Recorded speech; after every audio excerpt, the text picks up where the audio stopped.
আসসালামু আলাইকুম, মাইশা কুকিং হাউসে সবাইকে স্বাগতম। আবারও চলে এলাম একটা নতুন রেসিপি নিয়ে। আপনারা সবাই ভাবতে পারেন যে এটা ভর্তা, এটা নতুন রেসিপি হইলো। না, এটা ভর্তা না। চলেন দেখাই আমি কি করি। আমি মাছগুলোকে ধুয়ে নিয়েছি। আমি 3 পিস মাছ নিলাম, তেলাপিয়া মাছ। দিয়ে দিলাম কিছুটা হলুদ গুঁড়া, কিছুটা লবণ। এখন আমি মাছগুলোকে ভালো করে কষাই নিলাম। এই যে দেখেন, আমি এখানে পটল নিয়েছি, প্রায় 10-12টা পটল। এগুলো আমি ব্লেন্ডার করে নিছি। এখন আমি কড়াইতে পর্যাপ্ত পরিমাণ তেল দিয়ে দিলাম।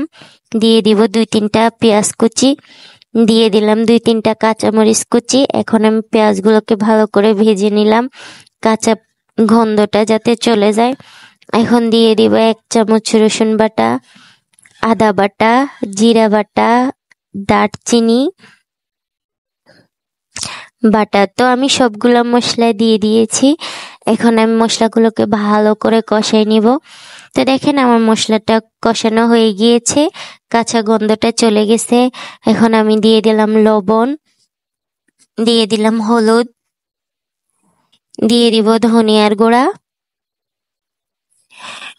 দিয়ে দিব মরিচ গুঁড়া। এভাবে আপনারা পটলটা ভুনা করে দেখেন, এত এত মজা। আশা করি সবার কাছে আমার রেসিপিটা ভালো লাগবে। সবাই একটু ধৈর্য সহকারে আমার ফুল ভিডিওটা দেখবেন।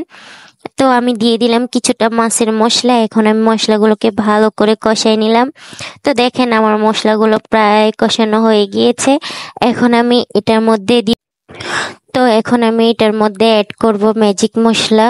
অল্প পরিমাণে আমি ম্যাজিক মশলা দিছি, ফ্লেভারের জন্য দিছি আপনার গরম মশলা, একটা টমেটো কুচি। কারণ টমেটোটা যদি আমি আগে দিতাম তাইলে গলে যাইতো এতক্ষণে।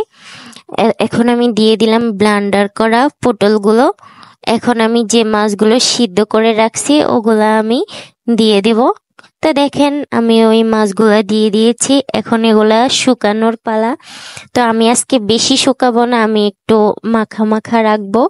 তো দেখেন এখন আমি দিয়ে দেব ধনিয়া পাতা। তো আমি ধনিয়া পাতা কুচি দিয়ে দিলাম। এখন দিয়ে দিব ভাজা জিরার গুঁড়া।